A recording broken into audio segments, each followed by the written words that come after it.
guys, welcome to my YouTube channel. So this is my first long video. അപ്പോൾ ഇതിൽ ഞാൻ പറയാൻ പോകുന്നത് എൻ്റെ RP എക്സ്പീരിയൻസ് ആണ്. ഞാൻ മാസ്റ്റേഴ്സിനാണ് ഓസ്ട്രേലിയക്ക് അപ്ലൈ ചെയ്തത്. അപ്പോൾ ഓസ്ട്രേലിയക്ക് മാസ്റ്റേഴ്സിൻ്റെ RP ആപ്ലിക്കേഷനാണ് കേട്ടോ. ഓരോന്നിനും ഓരോന്നാണെന്ന് തോന്നുന്നു, മീൻസ് ഡോക്യുമെൻറ്റ്സ് റിക്വയർമെൻറ്റ്സ് ഒക്കെ. അപ്പോൾ മാസ്റ്റേഴ്സിൻ്റെ എൻ്റെ പേഴ്സണൽ RP എക്സ്പീരിയൻസ് ആണ് നമ്മളിതിൽ ഡിസ്കസ് ചെയ്യാൻ പോകുന്നത്. അപ്പം നമ്മൾ ഒരുപാട് വലിച്ചു നീട്ടണമൊന്നുമില്ല, പെട്ടെന്ന് ഷോർട്ടായിട്ട് എത്ര എളുപ്പത്തിൽ പറഞ്ഞു തീർക്കാൻ പറ്റുമോ അത്രയും കുറച്ചായിട്ട് നമുക്ക് പറഞ്ഞു തീർക്കാം. ഞാൻ പോയിൻറ്റ്സ് ഒക്കെ നോട്ട് ചെയ്ത് വെച്ചിട്ടുണ്ട്, പെട്ടെന്ന് പറഞ്ഞു തീർക്കാമല്ലോ.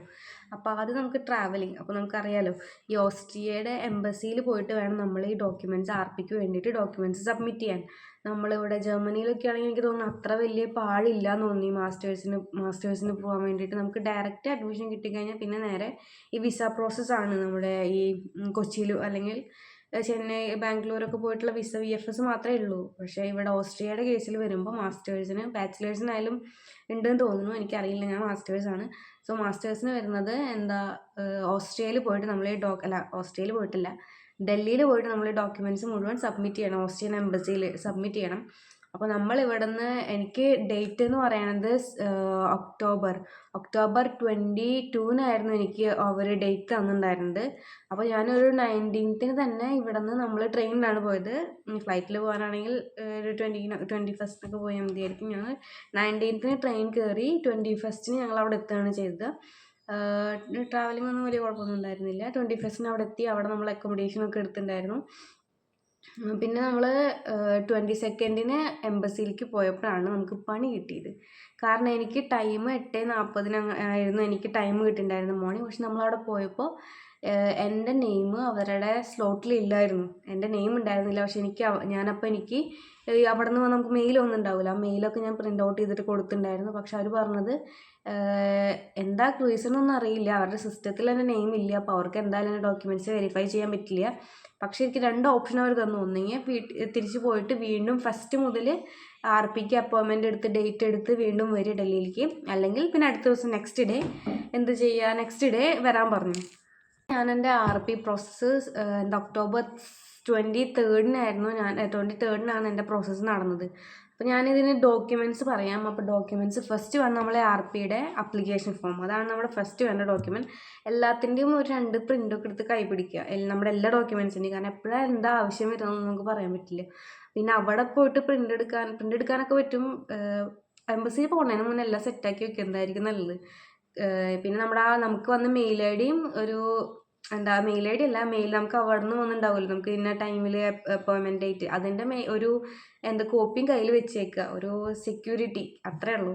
ഭാഗ്യം ഉണ്ടെങ്കിൽ എന്തെങ്കിലും ഒരു ഭാഗ്യം, എന്നെ പോലെ നല്ല ഭാഗ്യമുള്ള ആൾക്കാരൊക്കെ ആണെങ്കിൽ ചിലപ്പോൾ പേരൊന്നും ഇല്ലാണ്ട് ചിലപ്പോൾ നമ്മളോട് അപ്പം പോയിട്ട് എടുത്തിട്ട് വരാൻ പറയും. അപ്പോൾ നമ്മളിങ്ങനെ സ്ട്രഗിൾ ചെയ്യേണ്ട, അവിടെ നമുക്ക് അറിയാത്തൊരു ഏരിയയാണ്. അങ്ങനെ ഓട്ടോ ചേട്ടന്മാരൊക്കെയാണ് നല്ല തലടിക്കും ചെയ്യും. ഊബറിൽ മാത്രമേ അവിടെയൊക്കെ സഞ്ചരിക്കാവൂ. അപ്പം അതിൻ്റെ ഒരു റിസ്ക് എലമെൻറ്റ്സ് നമുക്ക് എന്ത് ചെയ്യാൻ വേണ്ടാന്ന് വെക്കാം, നമ്മളിതൊക്കെ പ്രിൻ്റ് എടുത്ത് കൈ പിടിക്കുകയാണെങ്കിൽ. അപ്പോൾ പോകുമ്പോൾ തന്നെ എല്ലാം കൈ പിടിച്ചിരിക്കുക. ആദ്യം തന്നെ അപ്ലിക്കേഷൻ ഫോം, നമ്മൾ ഡോക്യുമെൻറ്റ്സ് നമ്മുടെ അവിടെ നിന്ന് RPയുടെ അപ്ലിക്കേഷൻ ഫോം ഇല്ലേ, അത് ഫോം ഫില്ല് ചെയ്ത് കൈ പിടിക്കുക. പിന്നെ പാസ്പോർട്ട്, ഒറിജിനൽ പാസ്പോർട്ടും അതുപോലെ തന്നെ പാസ്പോർട്ടിൻ്റെ കോപ്പി നമ്മൾ കൈ പിടിക്കണം. പിന്നെ നമ്മുടെ ബർത്ത് സർട്ടിഫിക്കറ്റ്, PCC.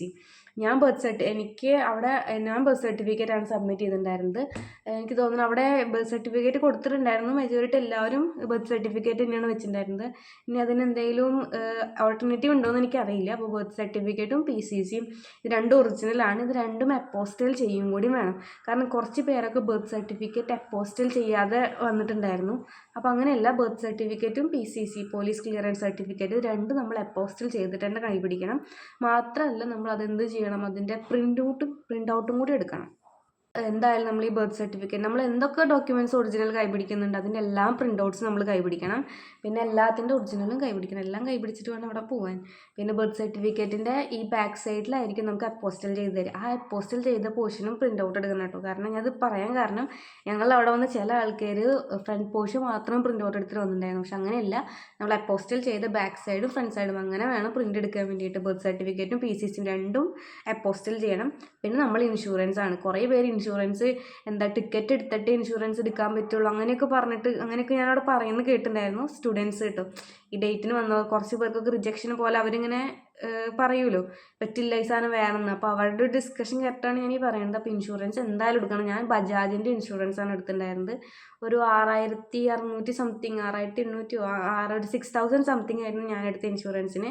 അപ്പോൾ ഇൻഷുറൻസ് എന്തായാലും എടുക്കണം. ഇൻഷുറൻസിൻ്റെ ഫോട്ടോസ്റ്റാറ്റും ഇൻഷുറൻസ് നമുക്ക് കിട്ടുമല്ലോ, അത് നമ്മൾ എന്താ കോപ്പി എടുത്ത് കൈ പിടിക്കണം. പിന്നെ നമ്മളുടെ യൂണിവേഴ്സിറ്റിയിൽ നിന്ന് കിട്ടിയ ഓഫർ ലെറ്റർ, അത് ഇമ്പോർട്ടൻ്റ് ആണ്. അപ്പോൾ യൂണിവേഴ്സിറ്റി ഓഫർ ലെറ്റർ ഒക്കെ 2 എടുത്ത് വെച്ചോ, 2-3 എടുത്ത് വെച്ചോ, കുഴപ്പമില്ല, അത് 3 പേജൊക്കെയല്ലേ ഉണ്ടാവുള്ളൂ. അപ്പോൾ അതും അഡീഷണൽ കൈ പിടിക്കണം, നല്ലതാണ്. അവിടെ ഒരെണ്ണം കൊടുത്താൽ മതി. അപ്പോൾ യൂണിവേഴ്സിറ്റി ഓഫർ ലെറ്റർ, പിന്നെ നമ്മുടെ ഫിനാൻഷ്യൽസ്. അപ്പോൾ ലോൺ എടുക്കുന്നവർക്ക് വേണ്ട ഡോക്യുമെൻറ്റ്സ് എന്തൊക്കെയാണോ അത് നിങ്ങൾ കൈ പിടിക്കുക. അപ്പോൾ നമ്മൾ നമ്മുടെ സെൽഫായിട്ട് അക്കൗണ്ട് കാണിക്കുകയാണെങ്കിൽ അതിൻ്റെ ഫിനാൻഷ്യൽസ് നമ്മൾ കൈ പിടിക്കണം. ഞാൻ എൻ്റെ സെൽഫ് അക്കൗണ്ടിൽ കാണിക്കുകയാണ് ചെയ്തത്. അപ്പോൾ എനിക്കുണ്ടായിരുന്നത് എന്താണെന്ന് വെച്ച് കഴിഞ്ഞാൽ നമ്മുടെ ബാങ്ക് സ്റ്റേറ്റ്മെൻറ്റ്, പിന്നെ നമ്മൾ അതുപോലെ തന്നെ ബാങ്ക് ബാലൻസ് സർട്ടിഫിക്കറ്റ്, നമ്മുടെ ബാങ്കിൽ പോയി ചോദിച്ചാൽ നമുക്ക് ഈ 2 ബാങ്കിൽ നിന്ന് തന്നെ കിട്ടും. പിന്നെ എന്താ ഞാൻ വെച്ചിട്ടുണ്ടായിരുന്നത് അഫിഡവിറ്റ് ഇമ്പോർട്ടൻ്റ് ആണ്. അത് എല്ലാവർക്കും ഉണ്ടോയെന്ന് എനിക്കറിയില്ല. പക്ഷെ അക്കൗണ്ടിൽ നമ്മുടെ പൈസ എടുക്കുന്നതിൻ്റെ അഫിഡവിറ്റ് നമ്മൾ എന്തായാലും എടുത്ത് കൈ പിടിക്കണം. പിന്നെ എന്തൊക്കെ നമ്മൾ സോഴ്സ് ഓഫ് ഇൻകം, ചിലപ്പോൾ നമ്മുടെ അക്കൗണ്ടിലൊക്കെ എടുക്കുകയാണെങ്കിൽ നമ്മുടെ സോഴ്സ് ഓഫ് ഇൻകം ഒക്കെ ചോദിക്കാൻ ചാൻസ് ഉണ്ട്. അപ്പോൾ അതിൻ്റെ എന്തൊക്കെ പ്രൂഫ് വേണം, നമ്മുടെ ഫിനാൻഷ്യൽസ് നമ്മൾ ഇടയിൽ ഉണ്ട് എന്നുള്ള പ്രൂഫ് അതെല്ലാം കൈപിടിക്കണം. അത് സെൽഫായിട്ടാണെങ്കിൽ വേറെ കുറച്ച് ഡോക്യുമെൻറ്റ്സ് ആയിരിക്കും, ലോൺ ആണെങ്കിൽ അതിൻ്റെ ഡോക്യുമെൻറ്റ്സ് ആയിരിക്കും. അപ്പോൾ ഫിനാൻഷ്യൽസിൻ്റെ ഡോക്യുമെൻറ്റ്സ് എന്തായാലും എല്ലാവരും കൈപിടിക്കണം. പിന്നെ അക്കോമഡേഷൻ കോൺട്രാക്റ്റ്, നമ്മളിപ്പോൾ ഏത് യൂണിവേഴ്സിറ്റിയിലാണോ പഠിക്കുന്നത് അവിടെ നമ്മൾ എന്തായാലും സെൽഫായിട്ട് അക്കോമഡേഷൻ നമ്മൾ സെർച്ച് ചെയ്ത് കണ്ടുപിടിക്കുമല്ലോ. അപ്പോൾ അതിൻ്റെ അക്കോമഡേഷൻ്റെ കോൺട്രാക്റ്റ്, അവർ നമുക്ക് കോൺട്രാക്റ്റ് തരും നമ്മൾ ഫീസൊക്കെ അടച്ചിട്ടുണ്ടെങ്കിൽ. അപ്പോൾ ആ കോൺട്രാക്റ്റിൻ്റെ ഡീറ്റെയിൽസും കൂടി നമ്മൾ കൈ പിടിക്കണം. ഇനിയിപ്പോൾ അക്കോമഡേഷൻ്റെ കോൺട്രാക്റ്റ് ഇല്ലെങ്കിലും കുഴപ്പമില്ലാന്ന് തോന്നുന്നു, എനിക്കറിയില്ല. റിജക്ഷൻ കിട്ടുമെന്ന് അറിയുമെന്ന് എനിക്കറിയില്ല കേട്ടോ. അവിടെ അങ്ങനെ വന്നിട്ടുണ്ടായിരുന്നു, അക്കോമഡേഷൻ കോൺട്രാക്റ്റ് ഇല്ലാത്ത ആൾക്കാർ അവിടെ വന്നിട്ടുണ്ടായിരുന്നു. അപ്പോൾ അവർക്ക് വേറെ ഏതൊരു ഫോമിൽ സൈൻ ചെയ്ത് വിടുകയാണ് ചെയ്തത്. മേ ബി പോകുന്നതിന് മുന്നേ ശരിയാക്കിയാൽ മതിയായിരിക്കും എന്നാവും, എനിക്കറിയില്ല. അപ്പോൾ അക്കോമഡേഷൻ്റെ കോൺട്രാക്റ്റ് ഒക്കെ ഉണ്ടെങ്കിൽ അത്രയും നല്ലതാണ്. ഇല്ലെങ്കിലും കുഴപ്പമില്ലാന്ന് തോന്നുന്നു, അവിടെ പറഞ്ഞാൽ മതിയായിരിക്കും അവരോട്.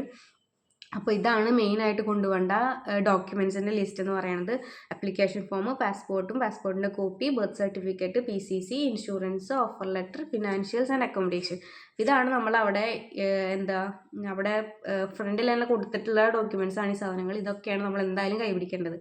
പിന്നെ അതിൻ്റെ ഉള്ളിൽ പ്രോസസ്സ് എന്നൊക്കെ പറഞ്ഞാൽ വലിയ കാര്യമായിട്ട് എന്നോട് ക്വസ്റ്റ്യൻ ഒന്നും ചോദിച്ചിട്ടുണ്ടായിരുന്നില്ല. കാരണം തലേദിവസം ചിലപ്പോൾ ഞാൻ അവിടെ ഏകദേശം കരയാറായിട്ടുണ്ടായിരുന്നു, എൻ്റെ പേരില്ല എന്ന് പറഞ്ഞുകൊണ്ട്. അപ്പോൾ നമ്മൾ അവിടുത്തെ മാഡത്തിനെ കോൾ ചെയ്തിട്ടൊക്കെയാണ് എനിക്ക് അടുത്ത ദിവസത്തെ ടൈം തന്നത്.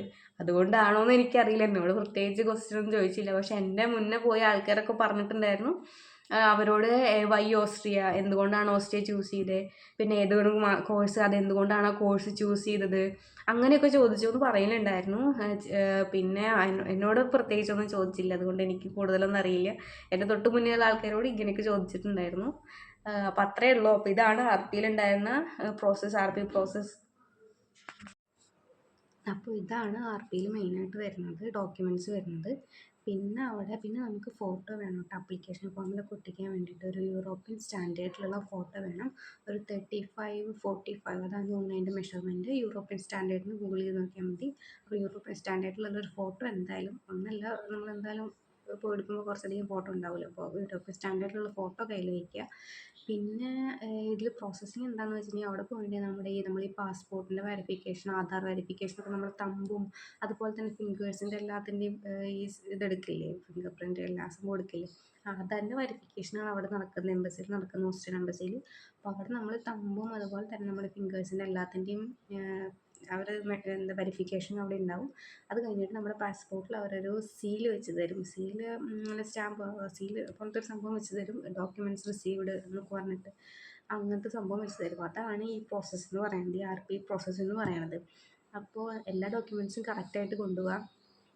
പിന്നെ എല്ലാത്തിൻ്റെ ഒറിജിനലും അതുപോലെ തന്നെ ഫോട്ടോ കോപ്പിയും കൈ പിടിക്കുക. പിന്നെ കറക്റ്റ് ടൈമിലൊക്കെ അവിടെ എത്താൻ നോക്കുക. പിന്നെ കുറച്ച് പ്രിപ്പയർ ആയിരിക്കും. നമ്മളോട് എന്തെങ്കിലും ഇൻ കേസ് ചോദിച്ചാൽ അതിന് ആൻസർ ചെയ്യാൻ പറ്റുന്ന രീതിയിൽ, എന്തുകൊണ്ടാണ് ഈ കോഴ്സ് സെലക്ട് ചെയ്തത്, ഓസ്ട്രിയ എന്തുകൊണ്ടാണ് സെലക്ട് ചെയ്തത്, അങ്ങനെയൊക്കെയുള്ള ക്വസ്റ്റ്യൻസൊക്കെ ചോദിച്ചാൽ ആൻസർ ചെയ്യാവുന്ന രീതിയിൽ സെറ്റാക്കി പോവുക.